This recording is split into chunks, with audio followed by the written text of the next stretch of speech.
হাতে কামে দুগৰাকী ভনী বজাৰ দখল কৰাৰ লক্ষ্যৰে আৰম্ভ কৰিলে ব্যৱসায়। আন শিক্ষিত যুৱতীৰ বাবে সাহস আৰু প্ৰেৰণা হ'ল এই দুগৰাকী ভনী। নলবাৰীত হাতে কামে ৰাজশ্ৰী আৰু ৰূপাশ্ৰী নিজ হাতেৰে তৈয়াৰী বিভিন্ন কাপোৰ লৈ বজাৰ দখলত নামিল। নলবাৰীত আজিৰে পৰা আৰম্ভণি হ'ল এক অসমীয়া সাজপাৰৰ এখন নতুন ব্যৱসায় প্ৰতিষ্ঠান।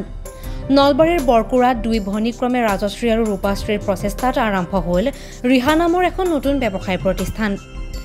উল্লেখযোগ্য যে উক্ত ব্যৱসায় প্ৰতিষ্ঠানখনত বিভিন্ন ধৰণৰ অসমীয়া সাজপাৰ পোৱাৰ লগতে বিভিন্ন অনুষ্ঠান প্ৰতিষ্ঠানত সাজ পোছাক প্ৰয়োজনত ভাড়াত লোৱাৰো সুবিধা থাকিব।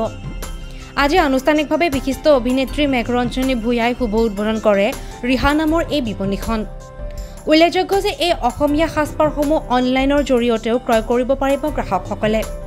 আচলতে মই মোৰ নিজৰ ঠাই মোৰ জন্মৰ ঠাই নলবাৰীলৈ আহিছোঁ আৰু নলবাৰীত আজি মোৰ মানে অতি মৰমৰ আচলতে মোৰ বাইদেউৰ বন্ধুৰ মানে এনেকুৱা চিনাকি, কিন্তু দুগৰাকী ভনীয়েক ৰূপশ্ৰী আৰু ৰাজশ্ৰী তেওঁলোক মোৰ লগতে আছে। অলৰেডি মই তেওঁলোকৰ শ্বুট কৰিছোঁ আগতে। তেওঁলোকৰ কাপোৰ সাজপাৰ অসমীয়া খুব ধুনীয়া আৰু নামটোৱে বৰ ধুনীয়া, ৰিহা, খুব মৰম লগা এটা নাম। আৰু আজি প্ৰায় 8-9 বছৰ ধৰি তেওঁলোকে অনলাইন যোগে ক'ভিডৰ সময়ৰ আগৰ পৰাই তেওঁলোকে ডিজাইনিং লাইনত বহুতো কাপোৰ মানুহক দিছে আৰু আজি ফৰ্মেলি এখন বুটিক আজি নলবাৰীত মই উদ্বোধন কৰিলোঁ। খুব ভাল লাগিছে। অসমীয়া হিচাপে আমি সদায় অসমীয়া সাজপাৰ ভাল পাওঁ আৰু আশা কৰোঁ ৰিহাই বহু দূৰ আগুৱাই যাওক, বহু সুন্দৰ সুন্দৰ ক্ৰিয়েশ্যন তেওঁলোকে কৰক। মোৰ বহুত বহুত শুভকামনা থাকিলে আৰু সকলোকে অনুৰোধ জনাইছোঁ আপোনালোকে ৰিহা লৈ আহিব আৰু ইয়াতে আহি ফিজিকেলি কাপোৰ এযোৰ চাই লোৱাৰ যিটো আনন্দ, অনলাইনটো ল'বই নিশ্চয়। গতিকে আশা কৰোঁ খুব ভাল হওক, মই তাৰে কামনা কৰোঁ। এনে কৰি আছিলোঁ প্ৰথম, তাৰপিছত এতিয়া ভাবিলোঁ এনেকৈও লাগে, কাৰণ মানুহে কেতিয়াবা চাব বিচাৰে আমাৰ কালেকশ্যনবিলাক। আৰু মানে যেতিয়া সেই ভাবি মই কৰোণাৰ পিছৰ পৰা আৰম্ভ কৰিছিলোঁ, কিন্তু মাজতে কাম বন্ধ কৰিবলগীয়া হ'ল কিছু বিশেষ কাৰণত। তাৰপিছত এতিয়া আকৌ আৰম্ভ কৰিলোঁ। গ্ৰাহকসকলক এইটোৱে বাৰ্তা দিব বিচাৰোঁ যে আমাৰ কাপোৰৰ উন্নত মানদণ্ডৰ হয়, খুব উন্নত মানদণ্ডৰ পাট আৰু গুণা ব্যৱহাৰ কৰা হয়। আপোনালোকে যেনেকুৱা ধৰণৰ বিচাৰে কাষ্টমাইজ কৰি ল'ব পাৰে। আমাৰ আপোনালোকৰ ডিমাণ্ড মতে আমি কাপোৰ বনাই দিওঁ আৰু আমি নিজৰ ফালৰ পৰাও কিছুমান কালেকশ্যন কৰোঁ যিবিলাক ধুনীয়া হয়, যিবিলাক আচলতে আমাৰ দোকানত উপলব্ধ নহয়।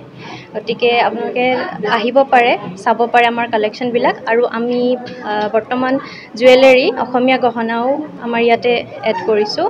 অসমীয়া গহনাৰো বিভিন্ন কালেকশ্যন পাব, নতুন নতুন ডিজাইন, ধুনীয়া ডিজাইন। আপোনালোকে নিজে কাষ্টমাইজ কৰিব পাৰে আৰু আমাৰ কালেকশ্যনৰ পৰাও ল'ব পাৰে। বহুত ভাল ৰেছপন্স পাইছিলোঁ অনলাইন যোগে। আমাৰ কৰোণাৰ পিছৰ পৰা আমি আমাৰ অসমীয়া পাট কাপোৰৰ মুগা আমি এড কৰিছিলোঁ। তাৰ আগতে মই ৱেষ্টাৰ্ণ কালেকশ্যন কৰিছিলোঁ, কিছুমান ডিজাইনাৰ কাপোৰ। তাৰপিছত ভাল আমাৰ ৰেছপন্স, মানে কৰোণাৰ সময়তো আমি বহুত ভাল ৰেছপন্স পাইছিলোঁ। এতিয়াও আমাৰ ছিজনত বহুত ভাল হয় আৰু এনেও আজিকালি অন্নপ্ৰাশন হওক বা যিকোনো অনুষ্ঠানতে আচলতে পাট কাপোৰ মানুহে পিন্ধিব বিচাৰে।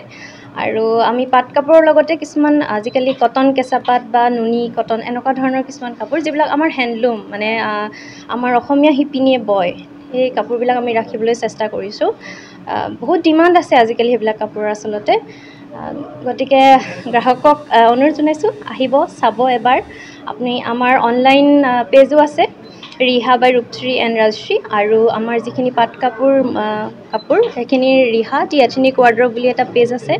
লগতে আমি এইবছৰ আৰম্ভ কৰিছোঁ সৰু ল'ৰা ছোৱালী, শিশুৰ বাবে কাপোৰ। আমাৰ আমি সেইখিনি নিজে বনাওঁ, নিজে আমাৰ হাতেৰে বনাওঁ সেইখিনি কাপোৰ।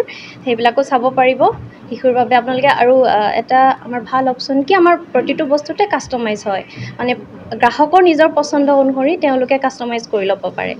Bureau' report, DA365।